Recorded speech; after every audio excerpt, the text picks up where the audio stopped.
How do you get away from the win-win, lose-lose scenario in civil litigation? Find out next on Practical Law. Stay tuned.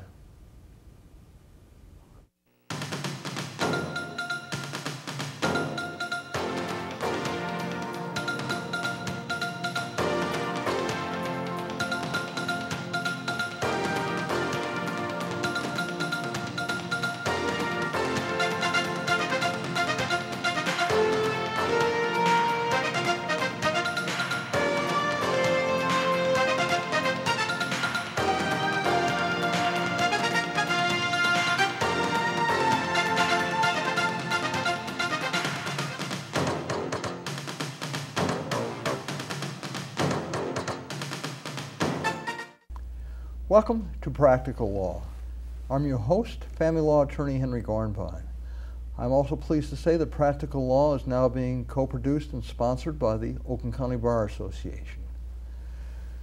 Attorneys often have a bad reputation for litigating, for high fees, for taking a case and going on and on and on until, quite frankly, what happens is there's no money left for either party.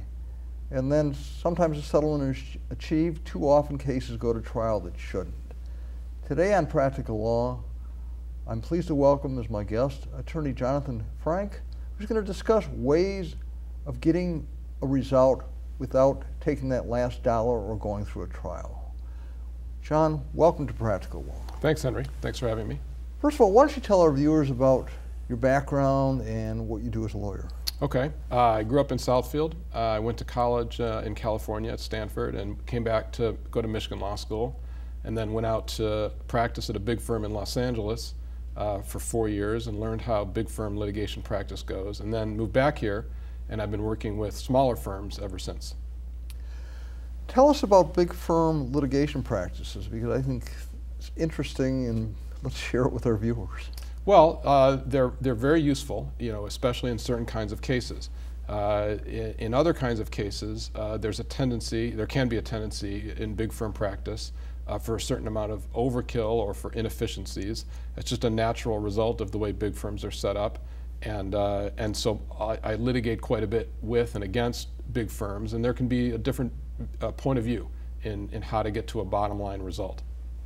Explain the difference in a point of view between, let's say, your philosophy of trying to get to a bottom line result and what big firms too often require.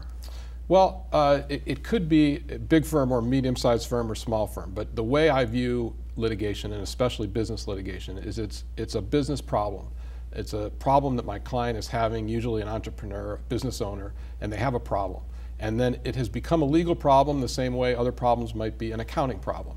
They need to get some legal help, but at the core of it, it's a business problem. And the way I view it is, how can I help them move from having a business problem to a solution to their business problem? And I run my own practice, so that is what I'm mostly concerned about, so that I have clients that like the way they got treated and will tell other people and come back, as opposed to different types of structures of firms where the emphasis might be on performing the service to a certain extent, or you have a series of people that are in and out involved in a case, and you might have less contact directly with the one person who is ultimately responsible. So John, when someone comes to you, you're the attorney, you're handling the case Right. from start to finish. Right. Let's say a client comes to you and says, what can you do for me? I want to win this case. How do we win? Most people feel like they want to win, and that's understandable, because when they come in, they're at a point of having a dispute that's come up. They're oftentimes under a great deal of stress, and they have a perception of the legal system as a place to go to win. And it's from TV, it's from a lot of different things, and that's what they want. And it's understandable to come in and say, I want to win. One of the first things that I have to do is talk to them about the reality of the legal system and the practicality of the system and what is a reasonable version of success as opposed to a win. Because nobody really wins going through the legal system. I mean, no. I analogize it to some extent to being, my end of the system is being like the cardiac surgeon. People come into me with legal heart attacks, and nobody wins having a legal heart attack. You survive having the heart attack, and that's what we're trying to accomplish. So once we explain to clients that winning has a certain definition in the legal system. You might actually win. Your point of view might be vindicated, but there's going to be an expense, there's going to be aggravation, there's cost, there's a lot of time involved. If we still are shooting for that win, that's great, but the client needs to understand what's involved to get there. Some clients want the win. They actually want to prove a certain point in court, legally maybe. They want to establish a point of view in court, and so we go and do that. Let's take that client who wants to establish a certain point of view, and it's a matter of principle. And I have in my divorce practice a lot of people who get hung up on principle, and I try and steer them away from it, because especially in divorce, there are no winners. Right. And so what do you do when someone says, I don't care what it costs, we're going to court? We have a very candid conversation about that. Probably a lot like your divorce cases. People come in with a certain amount of pent-up hostility or emotion. The first time they talk to you, it's guns blazing. They want to win, do whatever it takes. And if you have a realistic conversation with them and you say, when you say do what it takes, here's what that will mean. It will mean this much expense. It will mean you, but the client, will be subject to the same attack from the other side. And it will take longer. You'll be talking to me on the phone. My clients, it's like I said, it's like a cardiac surgeon or oral surgeon. They don't want to be dealing with me. They have to be dealing with me to get them through the problem. So when I tell them that their definition of win at all costs means a lot more interaction between us, a lot of times they say, okay, well, give me a different definition of winning. Let's talk about something that's more reasonable. And so what do you tell them? I tell them that the system is set up so that they can accomplish certain results within the structure of what their case is. And hopefully, one of the things that I've identified for them is something they can live with, whether it's a victory, whether it's a settlement, or whatever it is. And then we try to shoot for that goal. And I'm very realistic with them. I say, it's not like TV where client meets you in the first 5 minutes, you're in court 15 minutes later, you're making a passionate argument to the jury 30 minutes later, and then 45 minutes later the jury comes back with a result. You know, this is 14 to 18 months at a minimum of hardcore process, litigation process, if you want to play it out through the trial date. So once we get through all that and I explain the system, then we talk much more nuts and bolts about what they really want, as opposed to what they thought a victory would be when they walked in the door. And then you can get them from that point to hopefully achieving it. This is your side, and to some degree in the legal system, if a client will listen, you have client control, and that's important if you're trying to resolve a case or stay out of court. But what do you do about the fact where you may be facing a big firm where everything is geared toward generating as much litigation, as many hours as possible in a file? How do you deal with that aspect from the other side? Well, like I said, it could be a big firm, medium firm, small firm. That happens quite a bit, and it's part of the history of litigation. It's been created to be this kind of warfare mentality, and there are a fair number of lawyers looking at it as warfare mentality, and there are clients who say, I want warfare mentality. Like you said, if I'm dealing with a lawyer who sees it my way, we can reach a reasonable approach. Exactly. If the lawyer's coming at it with a warfare mentality, it's more difficult, and it takes a little more time to use whatever resources I have to convince the other lawyer and the other client that the warfare mentality is not the right approach to the case. It does take a lot longer. And that's a warning I give my clients. I say, listen, there's only a certain amount that's within my power. And if we're dealing with another side who's difficult and has the warfare mentality, I have to go along with a certain amount of it through the process. Deflect it, keep it to a minimum, but it is out of my control. Luckily, a lot of the judges are seeing this point, and they're ordering parties to do something that's more collaborative, to go into a mediation, some type of settlement meeting, so that the parties and the lawyers sit down with a neutral third party who can corral all that and say to everybody, settle down, let's just get to a result. And that's hopefully the way that you can overcome the imbalance, you know, where my point of view and the other point of view don't match up. Now, in business litigation, do you see a lot of emotion? Because in divorce, there's a tremendous amount of emotion that often clouds people's judgments so that they're totally irrational, and that's part and parcel with my area of law. Do you see that a lot in your business litigation? Yes, you'd be surprised, maybe not. I mean, the idea that that somebody, like I said, many of my clients they own their own business, so they take this incredibly personally. And whether it's the personal attack coming from somebody else who maybe the other side's the plaintiff and my client's the defendant, my client can't believe that they're being sued or attacked for this, whatever it is. And they take that extremely personally, as anybody would. It's their business, they run it, they live it 24/7, and then it's a personal violation to them if they get sued. And on the flip side, if something has been done wrong to them, and they are the plaintiff in the case, they take that very personally because they've been wronged, and they want justice, and they want the system to come down hard on whoever it is that's done something wrong to them. So a lot of my first meetings are emotional, maybe not as emotional as yours because there's no kids. You know, there's certain things about family law that don't translate completely, but yes, there's a lot of emotion built into it, and you have to be able to appreciate it. I tell people when they come in that they, whatever they do to relieve stress in their lives, run, do yoga, whatever it is, that they ought to start doing it more from the time they first meet with me, because it's going to be a pretty stressful activity for them to go through the process. Jonathan, we reached our first break point. We will be right back with my guest, Jonathan Frank, as we discuss issues with regard to getting from win-lose to more of a win-win scenario in litigation. Do you have a legal problem but don't know where to turn? The Oakland County Bar Association can help. The OCBA's Lawyer Referral Service is a place to turn for a local attorney willing to provide a free 30-minute phone consultation to discuss your legal problem.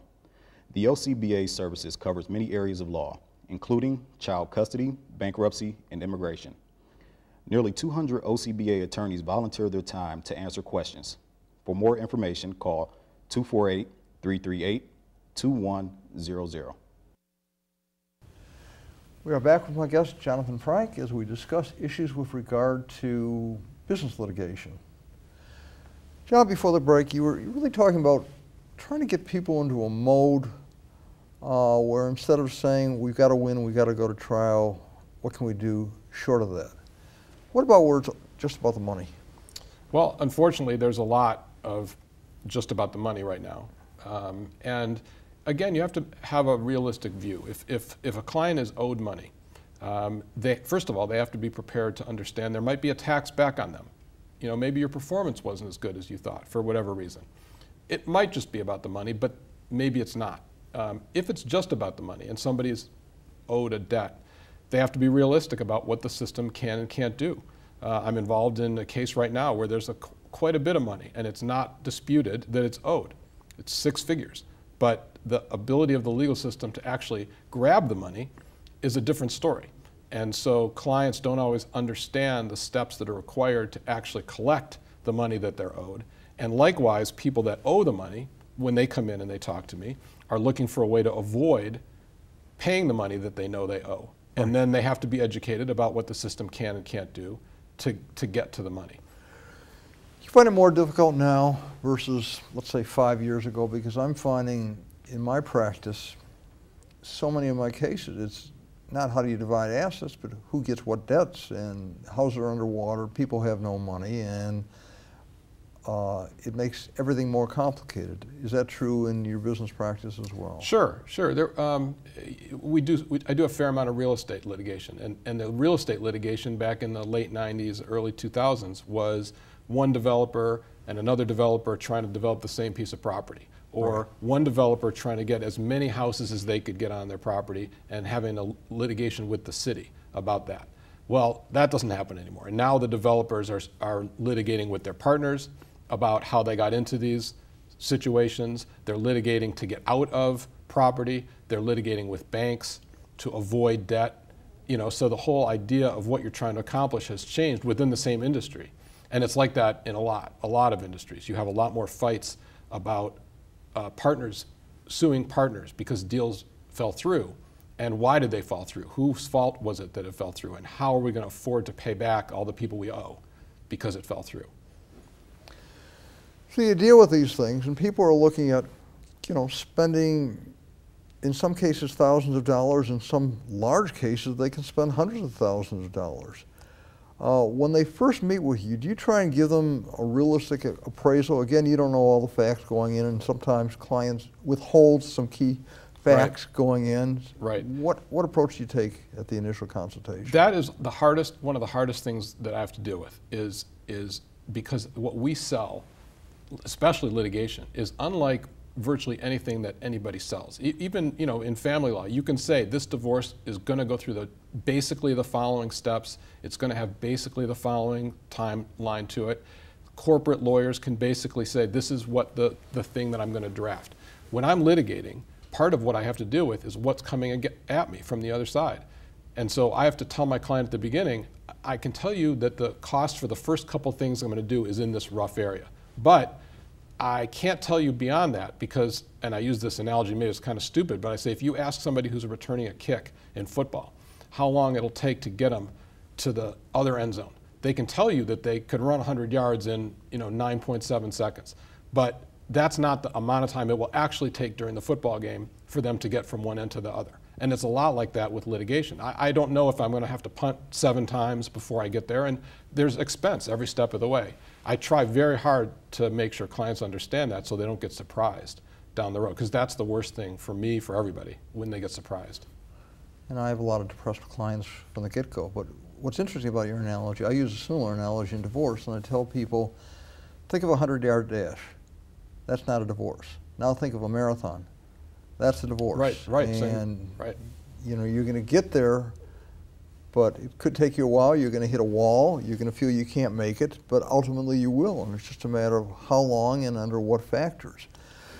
And they feel better when I tell them, for example, I drew this analogy to a heart surgeon. Well, when somebody comes in with a disease, it might be terminal. I mean, it might be something that will go on for a very long time, and it might be incurable.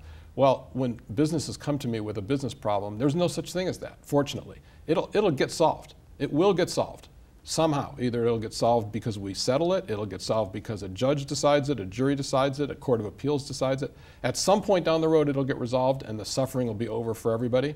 And that at least makes them feel better, that it's a finite process. There's an end to it.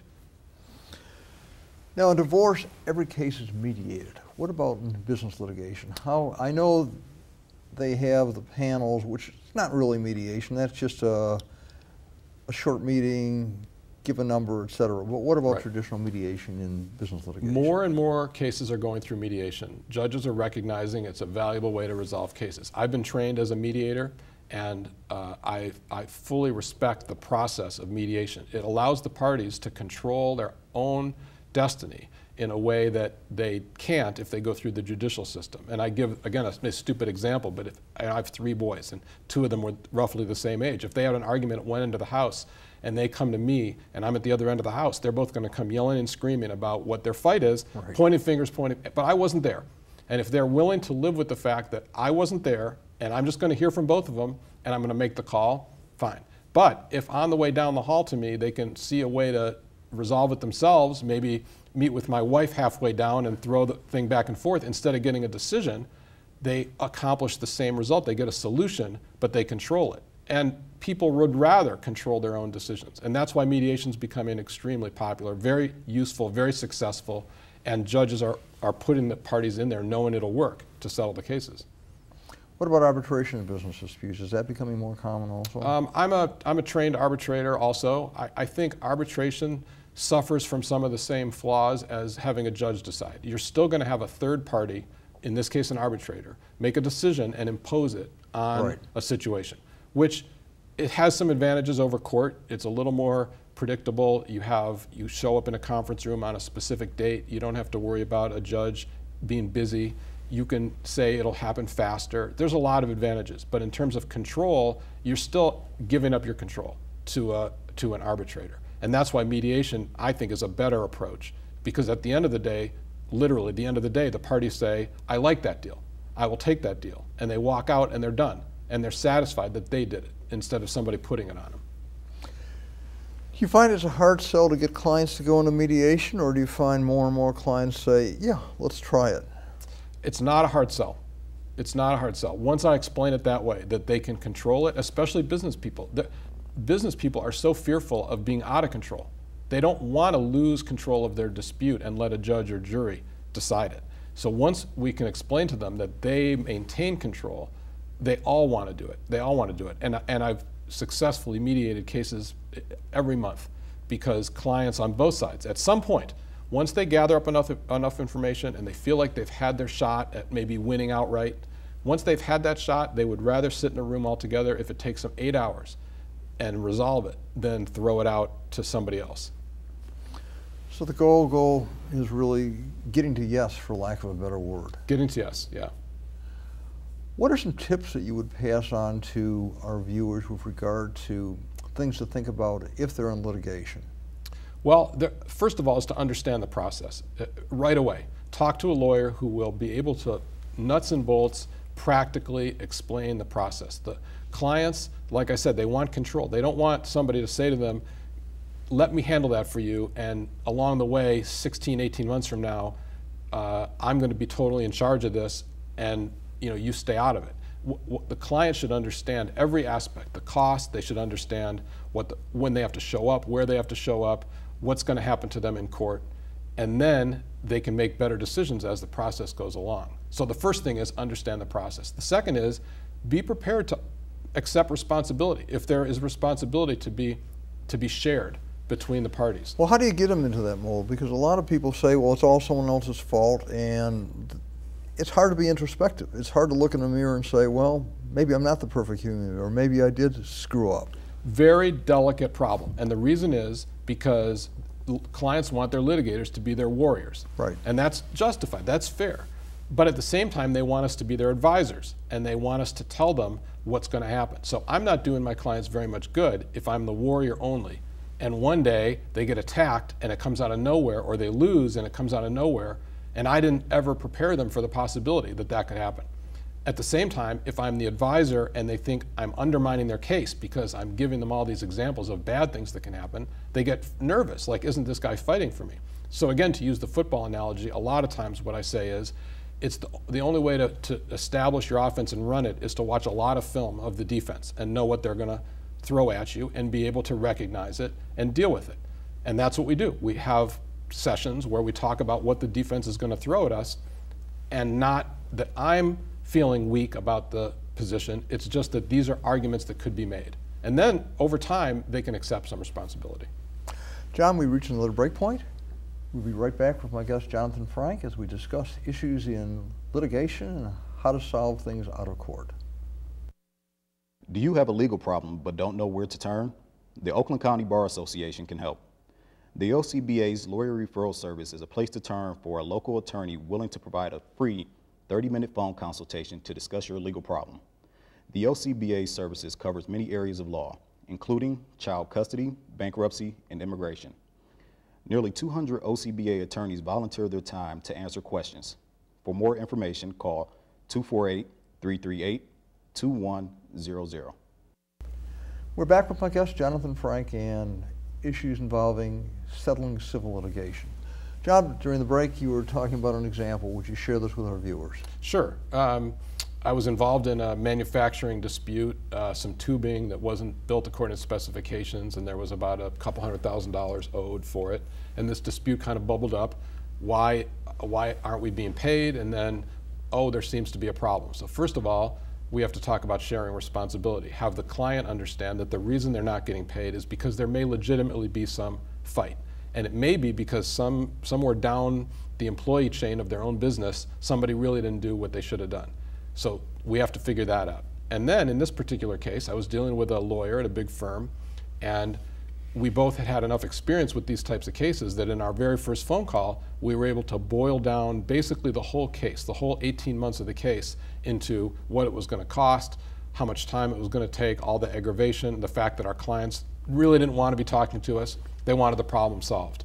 And he saw things the same way I did. And within a couple phone calls, we were able to narrow the issue down and figure out a way that we could identify exactly what the problem was without hiring experts, without taking a bunch of depositions, and then figure out a range of settlement. And of course, his number and my number weren't the same, which we knew they weren't going to be, but we talked about it a little more and eventually got to a number that everybody could live with. It was about a 6-week process, and it cost my client hardly anything in terms of legal expense, and they got pretty much what they wanted. Of course, they weren't perfectly happy, but they also were sophisticated enough to know that they were never going to be perfectly happy, and that this was a good outcome. Get it out of the way, get a reasonable result, and move on.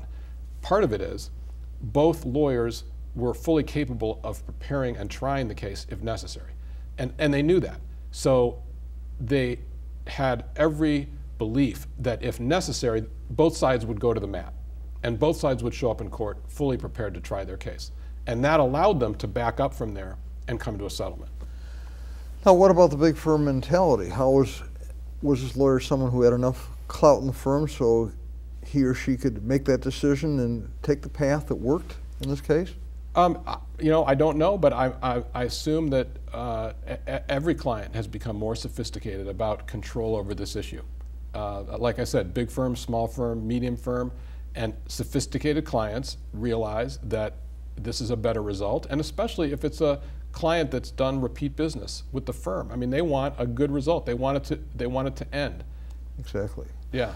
How do you find points for settlement? I mean, you know, it's all about using the football analysis. How do you get to the goal line? And I mean, is there a situation where you can stop at the 20, the 30, 40? Give us some situations. What's interesting about it is it becomes very subjective.